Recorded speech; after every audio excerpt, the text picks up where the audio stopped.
Boy, has it been a rough week for Marvel. Earlier today, Ant-Man and the Wasp Quantumania star Jonathan Majors, who actually plays Kang the Conqueror, was arrested in New York City for alleged assault. Let's break down the whole story, why he was arrested, what the details are, and what ultimately could be the fallout at Marvel Studios. Now, earlier today, fans were stunned by the news from TMZ that Jonathan Majors, who actually plays Kang the Conqueror in the MCU and is a big part of Creed 3, was arrested on Saturday morning in New York City for alleged domestic assault. Now, this was against the actor's 30-year-old girlfriend. And honestly, guys, the story does not sound good. Now, Majors was already released from custody earlier today, but he's facing a series of charges which include assault, harassment, and strangulation, which sounds pretty bad.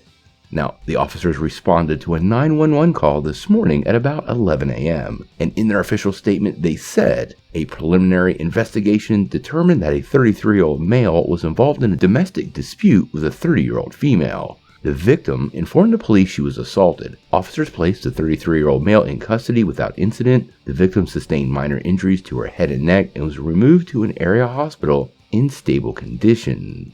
Now, as bad as these allegations sound, it didn't take long for Majors and his spokesperson to retort what's going on, reaching out to Variety and saying he has done nothing wrong. We look forward to clearing his name and cleaning this up.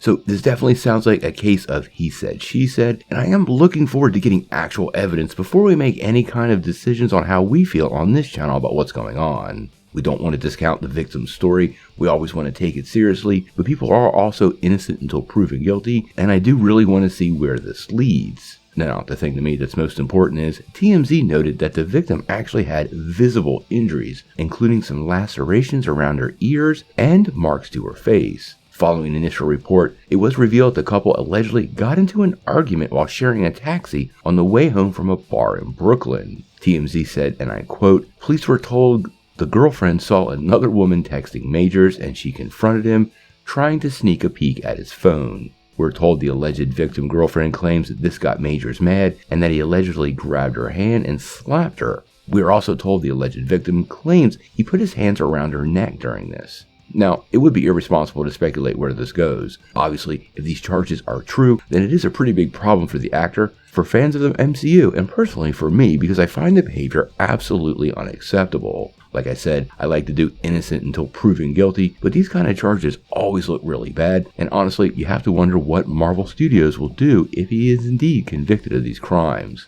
He is a spectacular actor, and Marvel might actually have to opt to recast the role of Kang the Conqueror, which honestly would be another dent in a series of dents to Marvel Studios over the last couple of months. Probably the only highlight to Ant-Man and the Wasp Quantumania was Jonathan Majors' Kang.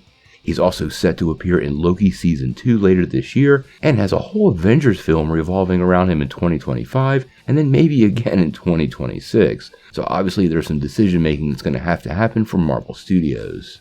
What ultimately happens here I think will be based on the evidence and what happens in court. Marvel is in a really tough position, and I wouldn't want to have to make this call for any amount of money. What ultimately happens, we're going to have to wait and see.